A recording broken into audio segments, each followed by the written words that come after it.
Bienvenidos a Avance Noticias, les saluda Gisela Jiménez junto a mi compañero Oscar Cerrato en edición. Estamos listos para presentarle todas las noticias más destacadas del día de hoy.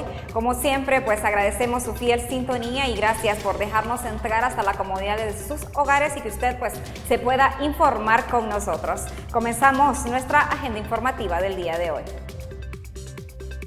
Luego de que se diera a conocer sobre el fallecimiento del tercer aspirante a oficial de la policía de la ANAPO, tras varios días en cuidados intensivos, se trata del joven médico cirujano Kevin Yagniel Mejía Sánchez, de 29 años. Ante este hecho, la presidenta de la Comisión de Salud, la diputada Suyapa Figueroa, hace mención sobre lo acontecido y presentó un proyecto de ley que contempla la revisión minuciosa del estado físico de los aspirantes a oficiales auxiliares de la Academia de la ANAPO por parte de médicos especialistas. Jerarquía de mando sobre tales hechos a efecto de que este Congreso Nacional, así como la ciudadanía en general, sea informada de primera mano sobre lo que está ocurriendo y ocurre en el seno de las instalaciones de la Academia Nacional de Policía ANAPO. Particularmente sobre el proceso que se sigue en dicha institución para el ingreso, la inducción y el adiestramiento de sus aspirantes, sobre su previo a las prácticas físicas, son revisadas por un profesional de la medicina para determinar su condición de salud y descartar problemas de salud cardíacos, de vías respiratorias y otras lesiones o enfermedades que pudieran agravarse mientras se ejercite físicamente, porque no se siguieron los principios que rigen la actividad física, porque la atención médica se realizó en el Hospital de La Paz, cuando es de público conocimiento que este establecimiento no cuenta con equipos, insumos, medicamentos reactivos y necesarios para la estabilización e hidratación y menos para determinar laboratorialmente la causa de intoxicación. Y finalmente, si las prácticas físicas desproporcionadas y atentatorias de la integridad, salud y vida son permitidas, y de esta forma para realizar los correctivos pertinentes al interior de dicha Secretaría y el Ministerio Público para realizar acciones pertinentes. Tegucigalpa, Distrito Central, 13 de septiembre de 2022.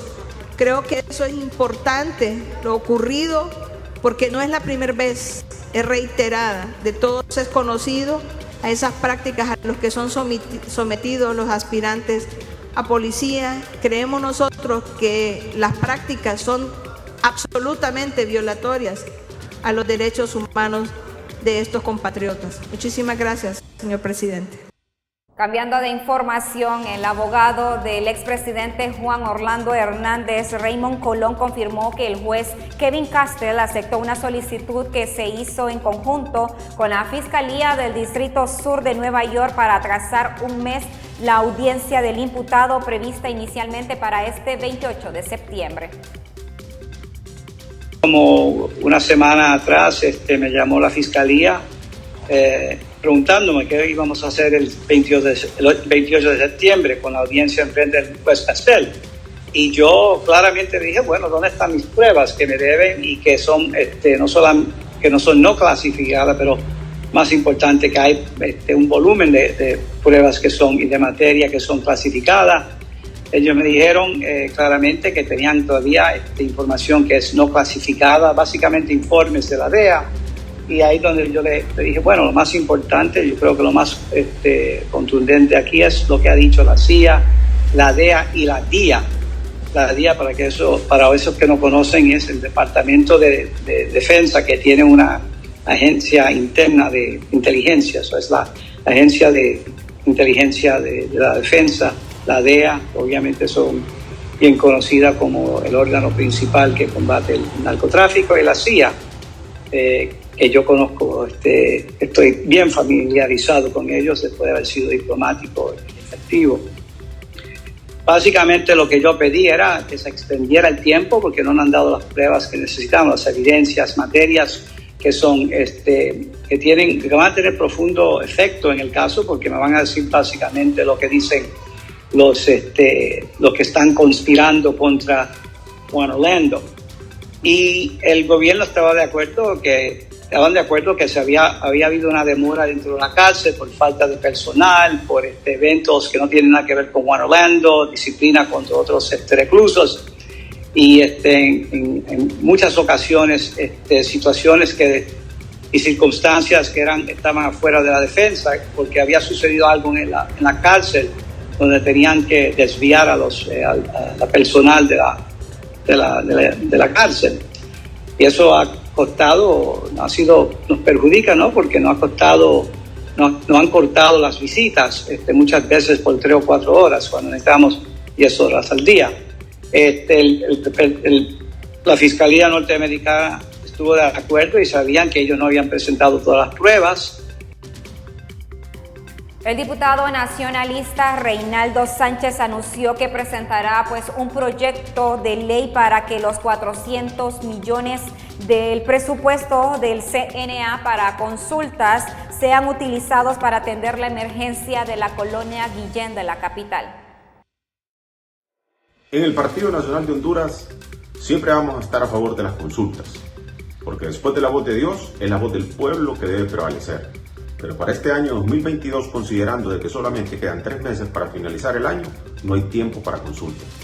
Es por eso que vía decreto propondremos en nombre de la bancada del Partido Nacional que los 400 millones de lempiras que el actual gobierno envió al Congreso Nacional y fueron aprobados para que quedaran en el Consejo Nacional Electoral para consultas, sean utilizados en este momento para atender la emergencia de la colonia Guillén y en otros lugares alrededor del país.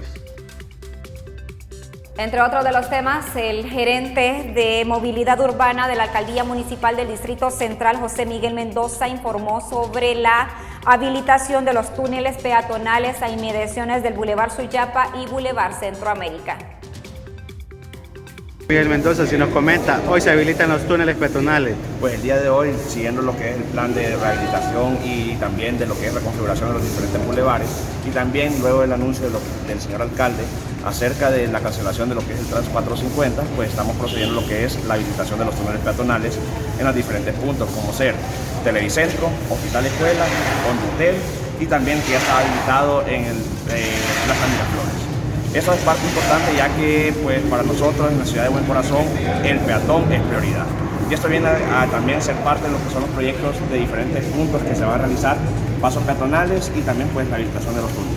¿Qué función cumplirán estos túneles? Pues eso es salvaguardar la vida de todo el peatón, ya pues no se pondrá en riesgo la vida de ellos al momento de cruzar los diferentes bulevares, y pues también lograremos habilitación vehicular.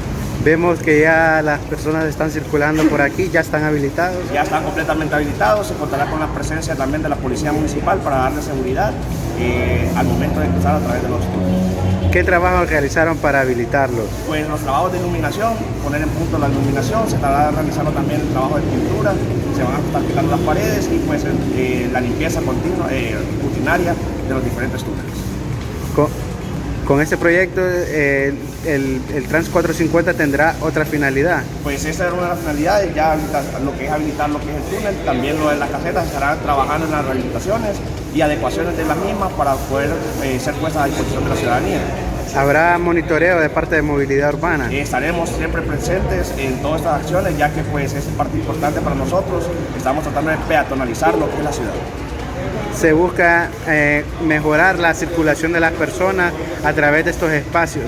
Es correcto, incluso también estamos trabajando en poder estudiar y poder darle una solución a la ciudadanía para las diferentes formas en las cuales ellos se mueven desde sus viviendas hacia sus zonas de trabajo o zonas de comercio. ¿Qué horarios tendrán esos túneles? Pues los horarios estarán desde las 5 de la mañana, estarán habilitados hasta horas de la noche, en la madrugada estarán completamente cerrados, esto con la finalidad de poder guardar y también garantizar la seguridad y el buen funcionamiento de los túneles. ¿Se garantiza la seguridad en estos espacios? Contaremos con presencia de policía municipal dentro de los túneles y también los agentes de movilidad que estarán orientando a la ciudadanía que usen los mismos.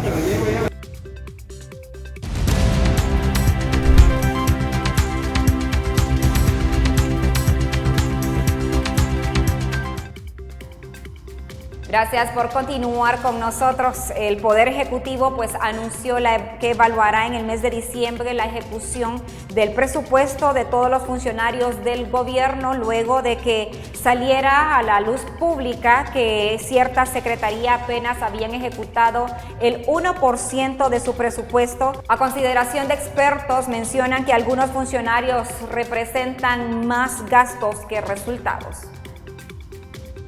Yo creo que evaluar la labor que han hecho no solo los ministros, sino que también todos los directores y gerentes de las oficinas gubernamentales de entes centralizados y no centralizados y descentralizados, es necesario.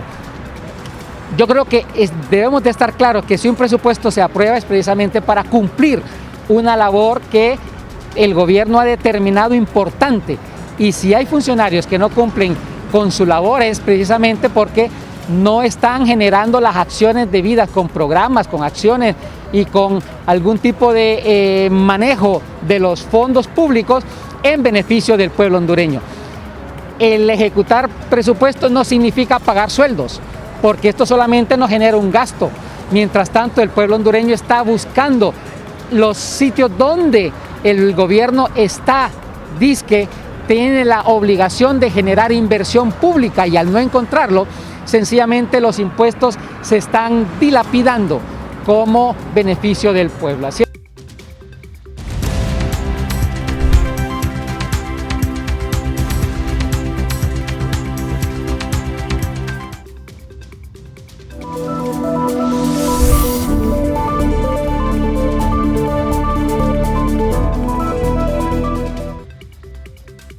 Las condiciones del tiempo para el día de hoy pues continuarán las lluvias en gran parte del territorio nacional, especialmente en las zonas occidente, centro y sur del país.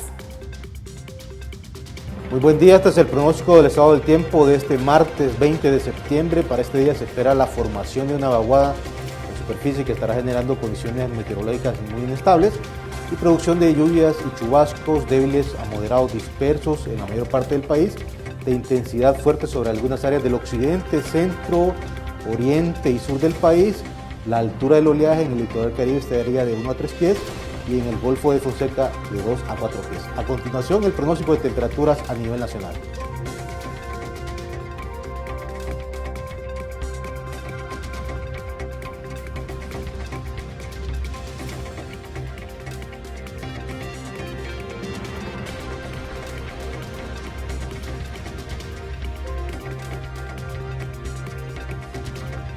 Ante las lluvias que se han presentado en el país, autoridades municipales de San Pedro Sula pues están tomando acciones para evitar lo ocurrido en las pasadas tormentas Eta y Iota, donde sectores como la Rivera Hernández y Chamelecón fueron los sectores más afectados de la región. Es por ello que Copeco pues ha declarado alerta roja para municipios aledaños a la ribera del río Ulúa y dejando en amarilla a 10 departamentos. De igual forma ha declarado alerta verde para otros 5 departamentos.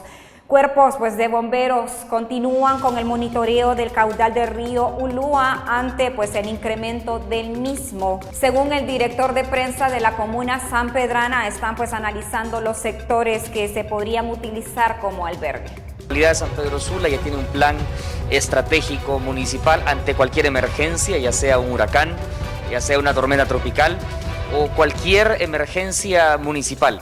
Se han instalado además una información que se ha brindado por parte de la Municipalidad de San Pedro Sula para todos los grupos de liderazgo en todos los barrios y colonias de la ciudad de San Pedro Sula, vinculados a cada patronato, que es el Comité de Emergencia Departamental Municipal CODEN. Se ha preparado con tiempo, con anticipación, por instrucción del señor alcalde Roberto Contreras, esa información que se brinda a todos los medios de comunicación e información en general para toda la población, con el fin de estar preparados ante cualquier emergencia que se pueda presentar, porque vienen huracanes, según lo que ha informado la Cruz Roja Internacional, sobre todo para impactar la costa norte del país.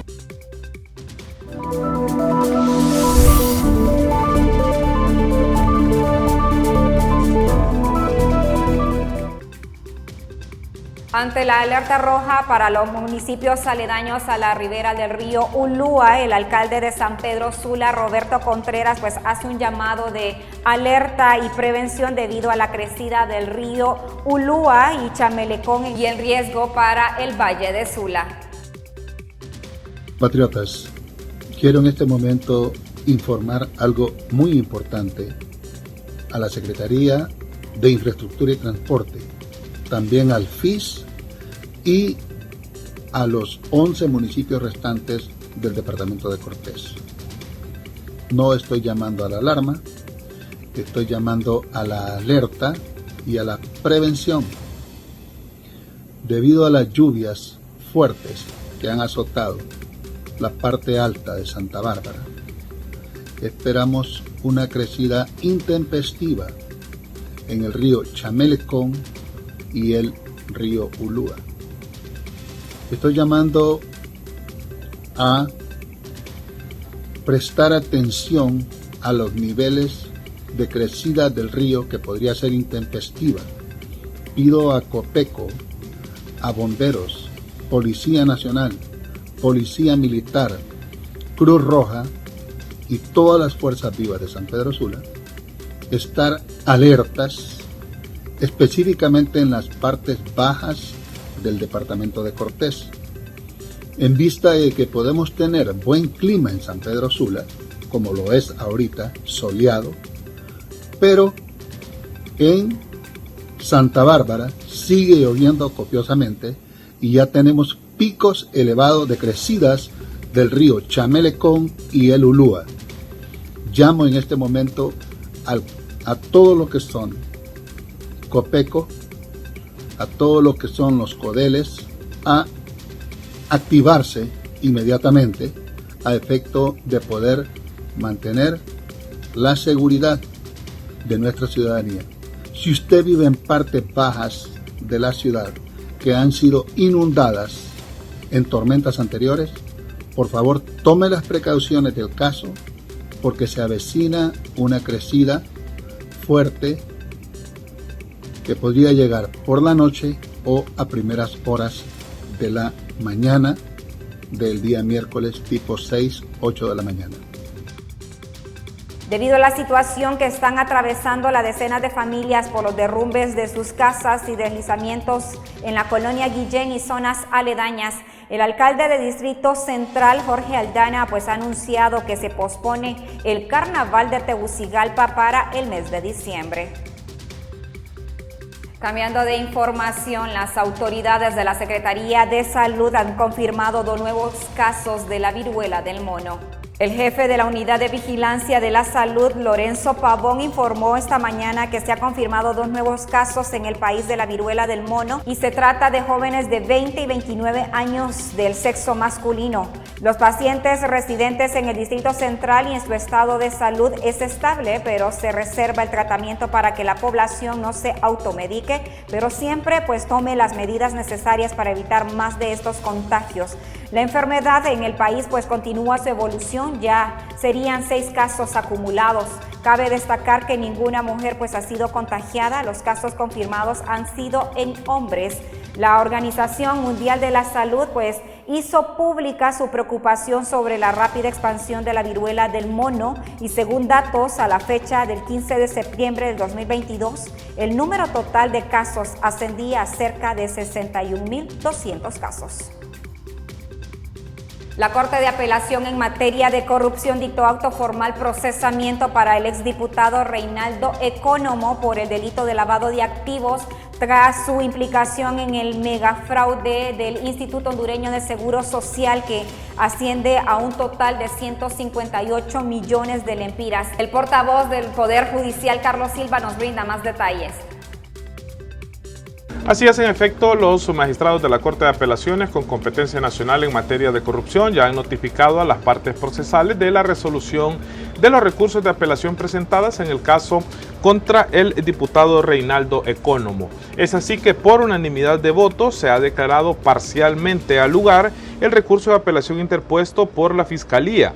En consecuencia, se revoca el sobreseimiento definitivo dictado en favor del exdiputado Reinaldo Giovanni Ecónomo Funes y se ordena se dicte auto de formal procesamiento por el delito de lavado de activos y confirma las medidas cautelares sustitutivas distintas a la prisión preventiva que le fueron dictadas desde la audiencia de declaración de imputado.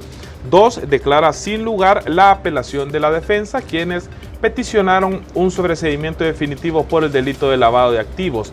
En el caso del señor Reinaldo Ecónomo, un juez de letras designado en su momento le había dictado auto de formal procesamiento únicamente por el delito de fraude y por la acusación de lavado de activos le había dictado un sobreseimiento definitivo, el cual ha sido modificado según esta resolución dictada por los magistrados de la Corte de Apelaciones con competencia nacional en materia de corrupción. Dentro de su fundamentación jurídica, indican en este caso los magistrados que para la Corte de Apelaciones, a diferencia del juez de letras designado, la acción del delito de lavado de activos tenía la finalidad de impedir la determinación del origen y destino de los fondos con el fin de ocultarlos y dar apariencia de licitud a los mismos, sobre todo cuando el dictamen de análisis forense arrojó indicios de la extracción de un disco duro de una computadora que fue secuestrada a una empresa, encontrando una carpeta con el nombre, entre comillas, contratos. Este contenía 70 elementos,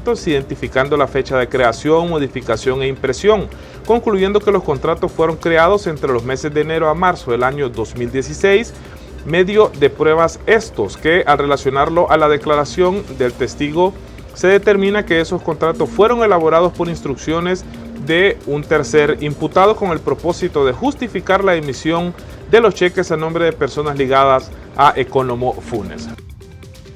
A través de una audiencia de declaración de imputados, un juez de letras dictó medidas sustitutivas para el pastor evangélico Roy Santos, acusado de incitar a la discriminación contra los pueblos indígenas.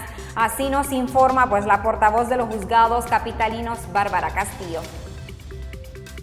Así es, este día se celebró audiencia de declaración de imputado en la causa instruida contra el pastor evangélico Roy Freddy Santos, acusado por incitación a la discriminación en perjuicio de los pueblos indígenas. En esta ocasión, el juez de letras penal ha dictado medidas sustitutivas, las cuales están contempladas en el artículo 173 del Código Procesal Penal y consisten en no salir del país y presentarse una vez por semana al juzgado a firmar. La audiencia inicial quedó programada para el próximo martes 27 de septiembre a las 9 de la mañana, cuando será el momento procesal oportuno para la evacuación de medios de prueba. El gobierno de Honduras, a través de la Cancillería, gestionó el retorno de los 98 pesqueros misquitos que estaban detenidos en Colombia por faenar en aguas marinas en aquel país. El vocero de las Fuerzas Armadas, el teniente José Cuello, nos brinda más detalles. En efecto, las Fuerzas Armadas de Honduras han realizado el día de hoy una operación de abordaje de 98 pescadores hondureños originarios del sector de La Mosquita, departamento de Gracias a Dios. La operación se hizo en alta mar a través de la embarcación buque patrullero de alta mar General José Trinidad Cabañas. Los 98 pescadores hondureños fueron requeridos ya que una semana atrás estaban realizando labores de pesca en aguas jurisdiccionales del hermano país de Colombia. El día de hoy, a través de la coordinación también con la Cancillería de la República y nuestras Fuerzas Armadas de Honduras, la Fuerza Naval, han sido embarcados los 98 pescadores. 3 de ellos presentan algunos problemas de salud y se les ha brindado la asistencia médica a través de médicos especializados de nuestra Fuerza Naval de Honduras, de los cuales ya ellos se dirigen al sector de La Mosquita, donde son originarios a través de la coordinación de nuestras Fuerzas Armadas de Honduras. A continuación le presentamos un resumen de las noticias internacionales.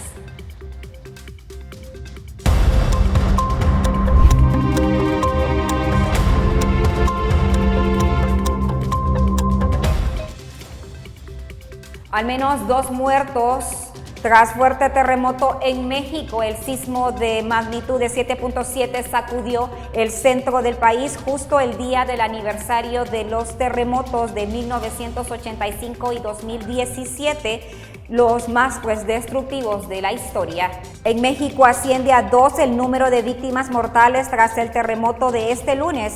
El epicentro del sismo de magnitud de 7.7 se ubicó en Michoacán y se sentía también en la capital, donde no se reportaron daños graves. El terremoto afectó a 4 estados, justo el día del aniversario del devastador terremoto que se registraron en 1985 y 2017.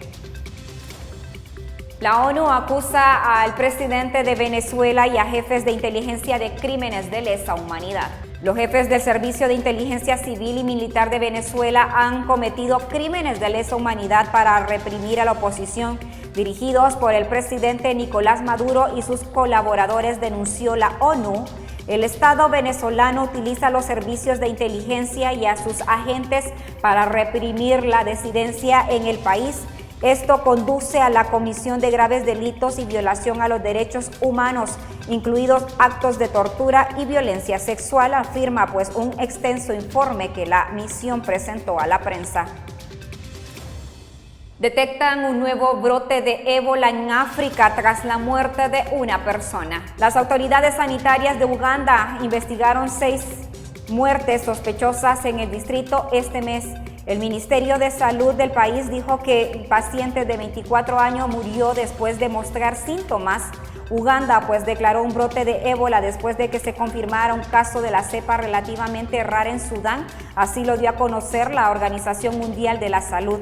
Al menos 17 personas murieron de los 24 casos identificados con este brote, según los Centros para el Control y Prevención de Enfermedades de Estados Unidos, que contribuyeron a contener el virus en el país del este de África en ese momento. 3 muertos en una protesta luego de que se conociera sobre la muerte de una persona detenida. Nuevas protestas en Irán por la muerte de Mahsa Amini, detenida por no llevar el velo de manera correcta. Su deceso pone en evidencia las tensiones entre el régimen islamita y la joven iraní, que rechaza que se use la violencia para imponer el estricto código de vestimenta. Muchos jóvenes están cansados de la denominada policía de la moral, que recurre a la violencia para imponer un estricto código de vestimenta en la vía pública. El gobierno niega que las autoridades hicieran uso de la fuerza contra Amini y ha hecho pública unas imágenes en las que aparece desmayándose en la comisaría. Una afirmación rechazada por el padre de Amini, que declaró que su hija no sufría de ninguna afección médica. Los manifestantes rechazaron no solo la versión oficial de los hechos, sino que también las estrictas normas del régimen de Irán. Me puse a temblar cuando escuché la noticia porque a mí me ha pasado 1 o 2 veces. Pensaba, si yo sufriera el mismo destino, ¿cómo se sentirían mis padres? El huracán Fiona arrasó con todo por su paso por el Caribe. Miles de personas resultaron afectadas tras el azote del huracán Fiona en República Dominicana y Puerto Rico, y se reporta que ahora se ha convertido en categoría 3 y se apunta rumbo a las islas Turcas y Caicos, donde ya se están preparando para la llegada del huracán Fiona, mientras que el sureste de Bahamas se espera que las condiciones del ciclón se extiendan durante las próximas horas. También declarar zona de desastre, que es lo que hemos podido comprobar hasta ahora, la Altagracia, El Ceibo, Atomayor. Aunque también el decreto de emergencia incluye a La Romana e incluye también a Monte Plata, Samaná y María Trinidad Sánchez. Tenemos que evaluar los daños de Samaná, que quizás también tendríamos que declararla zona de desastre.